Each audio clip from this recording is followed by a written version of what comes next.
My family got together and we were told something. We were going to have a baby. I was so excited.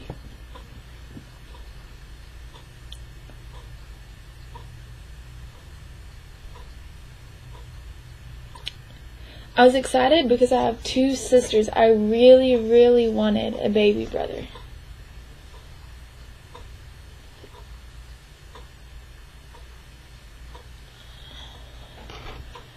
I was ready. When my mom was ready to go to the hospital to have, my sisters went to my aunt and uncle's house. But I got to stay home with my dad. 2 boys just sitting around.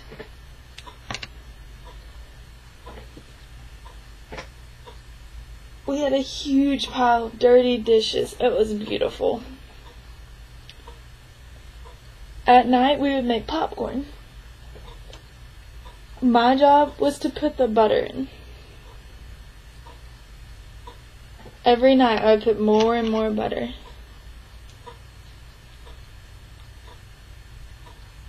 One night my popcorn was perfect. My dad had gone upstairs to change his clothes.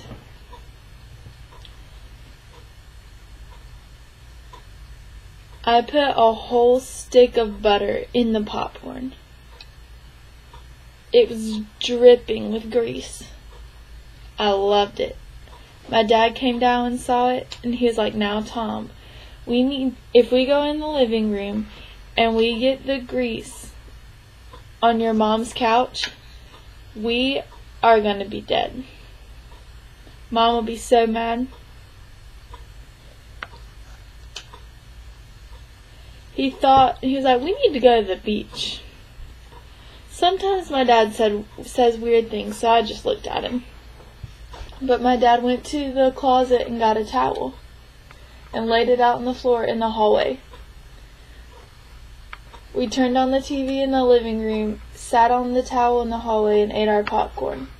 It was like we were on the beach. We ate and ate all our popcorn and watched TV. This was a long time ago when the TV was black and white. It was boring, but it didn't matter. Me and my dad were just talking and talking. But the phone rang. My dad went and got it, and he was talking and talking, and his face got sad. So when he hung up, I asked him, I said, "What's wrong? What happened?"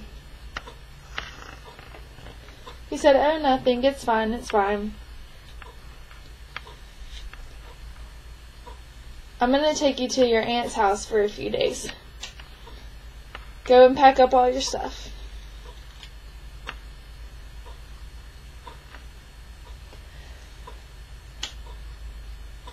I stayed at my aunt's house for 2 weeks. Every day my parents would call, my aunt would talk, I would ask, "What's wrong? What's wrong?" And she would always say, "Nothing. You need to go home." I asked, I was like, "Is it a brother or a sister?"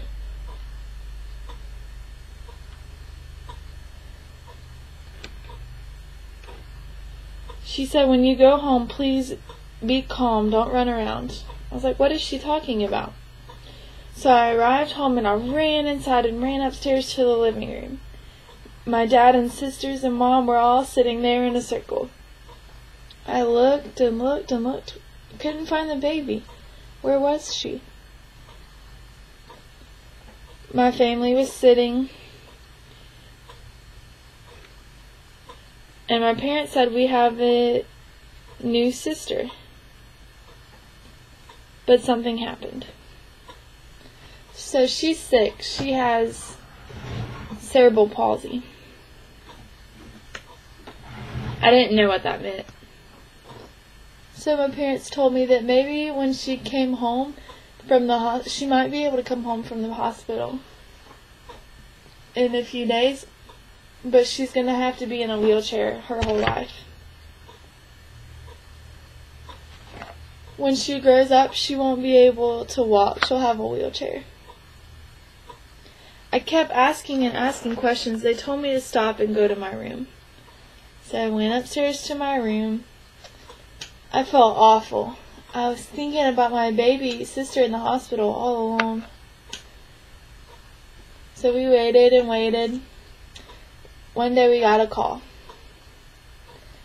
My sister, she was coming home. My mom and dad told us that they were going to bring her home from the hospital. They told me to go upstairs and put on my suit and hat and stand at the window and wait. I couldn't go play outside. I couldn't eat. My aunts and uncles all started coming to the house. I couldn't eat. I couldn't drink anything because I might spill it. I just had to stand there and wait and wait and wait. Finally, I looked and the car was coming. We had an old gray car. I looked in. I could see my mom and dad, and my mom was holding something in her arms. It was a pink blanket. It was the baby. I was the first person to see her, so I started walking outside. But I looked back, and I heard something. All my aunts were running outside. I wanted to be patient, so I opened the door for them. And they all ran past me and circled the car. My mom brought the baby inside into the living room, and everybody crowded around her crib. I was stuck on the outside. I couldn't see. I couldn't get close enough to see her.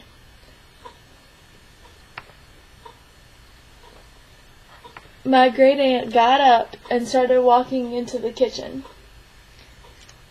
She was a scary woman.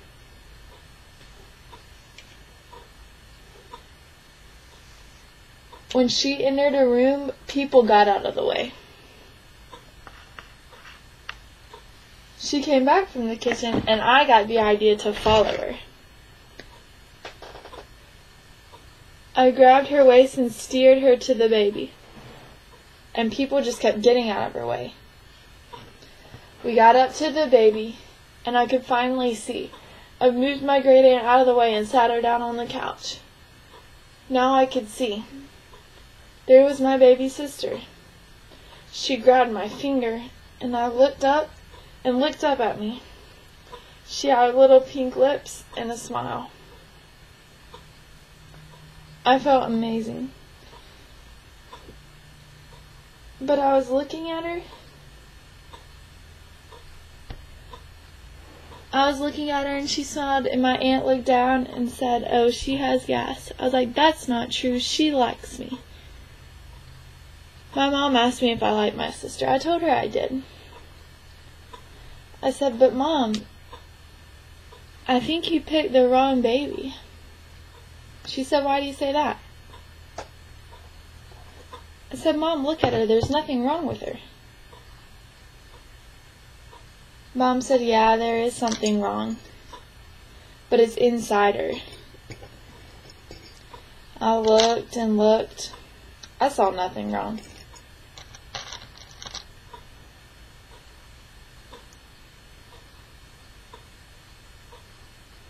My mom was always scared. She didn't know what to do with her. She would always bundle the baby all up, put a hat on her and everything. One day my mom was putting shoes on her, and we looked, and her legs were getting swollen. My mom ran to the phone and called the doctor. I looked at the baby. She called the doctor because her legs were swelling up. This was a long time ago, back when doctors came to your house. The doctor came pulling up.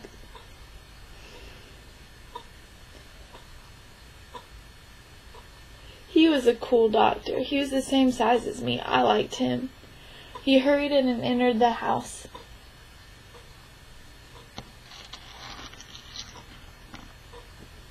He looked at the socks that my mom had put on the baby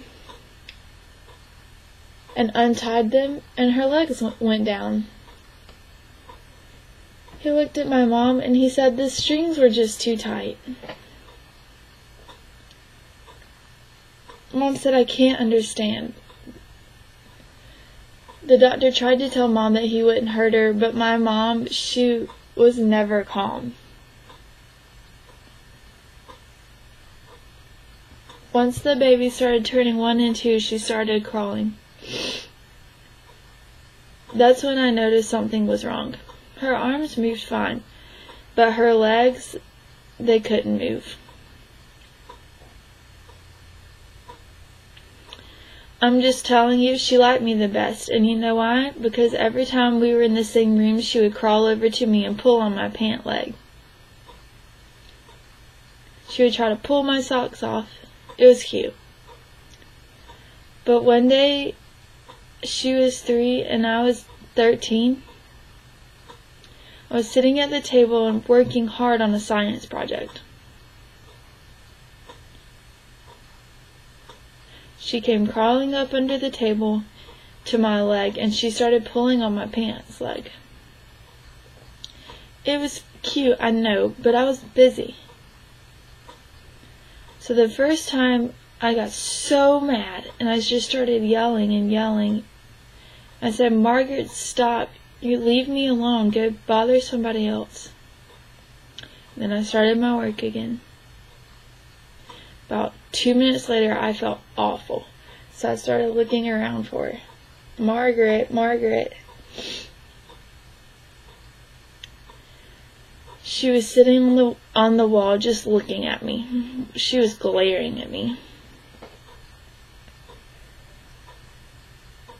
I looked back at her and she just smiled and she started to push herself up against the wall. She straightened her legs and she kept trying to stand up. Slowly she was able to stand all the way up against the wall. She was standing. Remember how the doctor said she would never walk. She would always be in a wheelchair. Well, we looked at each other and she took 1 step and then she took another step and she just started walking. She was walking. I started yelling, Mom, Mom, Mom.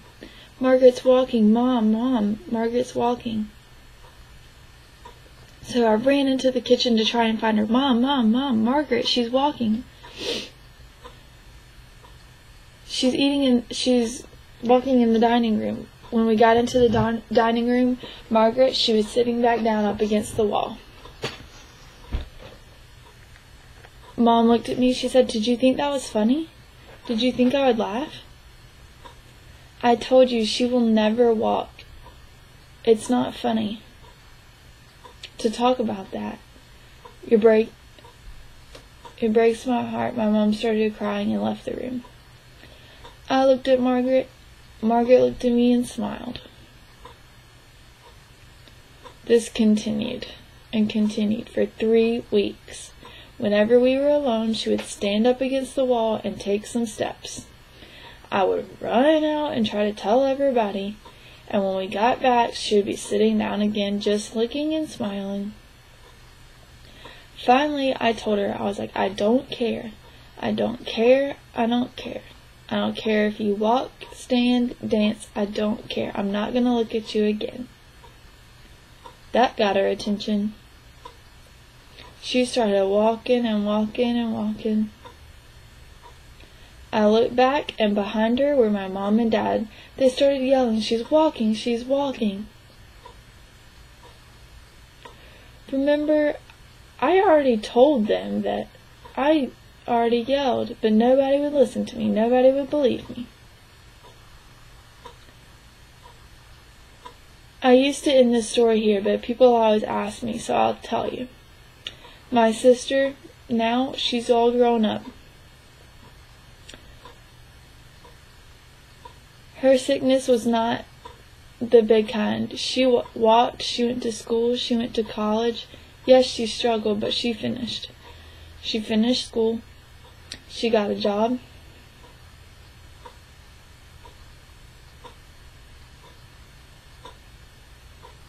But I always thought she was lonely. Nobody she was always by herself at night. One day I got a phone call. It was Margaret. She called me she said, "Tom, when are you coming? Are you coming to Boston soon?" I said I would try, but it's a long way to travel. I travel a lot with work. She said, "I want you to meet someone. I want your approval. I think he's going to ask me to marry him." Well, in that moment, the big brother in me stepped up, and I went home the next weekend. When I met him, his name was, I don't know.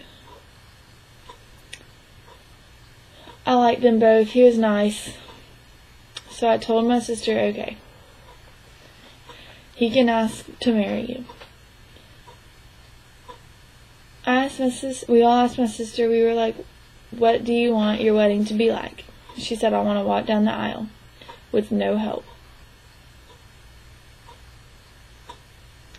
We were afraid now remember, she still sometimes falls, and if she falls, she must go to the hospital. But she wanted to walk down the aisle, so we did the best we could to plan. Her shoes were flat. Her dress was just above her ankles so she wouldn't trip. There was no paper on the aisles, and there was nothing more we could do. Finally, the wedding day came. We all circled around and watched her walk with the flowers in her hand down the aisle. And she got to the top in the front of the church. In the middle of the wedding, there was a point where she had to stand. But when she stands, she started to fall. My family,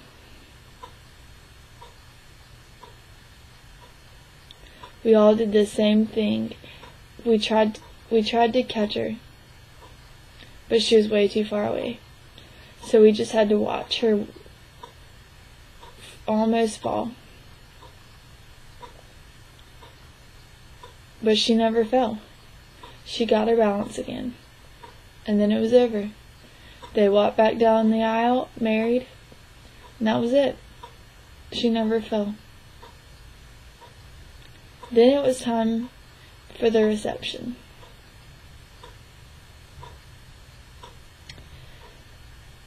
It was the first dance, and everybody was circled around them. They were dancing in the middle of the song. I was just bawling. I got embarrassed because I was crying so much, but then I looked around, and because I thought everybody would be laughing at me, so I tried to dry my tears. But then when I looked around, there was nobody looking at me because everybody was looking at them. Everyone watching was crying and crying and crying. They couldn't see anything.